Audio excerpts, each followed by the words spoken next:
For a look at some of the top moving stocks in today's market, Jenny Horne's with us, markets correspondent here on Schwab Network, and we're talking about Apple. Apple's Vision Pro headset starting to take some pre-orders, but they won't necessarily have everything that maybe some people were hoping for. Your thoughts, Jenny? Yeah, Nicole, so far from some of the journalists I've read that have reviewed it because they've gotten early access, they say it's very heavy and that it's sort of disorienting because it makes you very dizzy just given its weight. I would love to try this for myself, but unfortunately I don't know if I'm willing to spend $3,500 because it's pretty pricey. But the news today is that we're seeing Alphabet to YouTube as well as Spotify and Netflix are not launching apps on this upcoming mixed reality Vision Pro headset. YouTube said it has no plans to launch a new app for the device, nor will it allow its iPad app to work on it. So that's really interesting. We also got some other news completely outside of the Vision Pro today that Apple has agreed to let third-party mobile wallet and payment services in Europe use the technology behind its Apple Pay app. Apple said it would be allowing these companies to make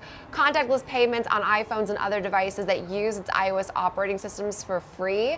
This move just followed an investigation from the European Commission that was focusing on whether restrictions access to NFC technology, which is basically the hardware and software necessary for mobile devices to communicate with various pay terminals, violated competition rules. Apple did say it was making this concession after the discussions with the Commission, and that right now Apple Pay is used by more than 3,000 issuer banks across Europe. So Apple's seen a decent week. We're up about 2% now week to date, down about 5% from all-time highs. But in terms of like the Magnificent Seven, it's held on to, relatively close to those all-time highs. So it's still been a resilient performer despite some of the bearish noise we've gotten out of analysts in the last 2 weeks.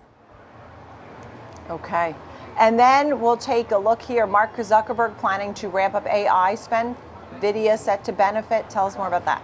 Yeah, this is a really interesting story. These are our two best performers in the S&P 500 of 2023. But Mark Zuckerberg plans on acquiring around 350,000 of Nvidia's H100 graphics cards. Yesterday, Mark Zuckerberg did post on Instagram that some of these updates are regarding their AI efforts. Their long-term vision is to build out general intelligence and open source it responsibly and make it widely available. He did say they are currently training their next-gen Model Llama 3 and building out massive compute infrastructure to support their future roadmap, while also then including not only, around 600,000 of these H100 equivalents of compute, but also other GPUs going forward. He ended his post saying, "Lots more to come soon." So they are definitely excited about their push into AI, and I think partnering with Nvidia is seen as a pretty big win here, as Nvidia did touch new all-time highs earlier in the session, Meta at 52-week highs now.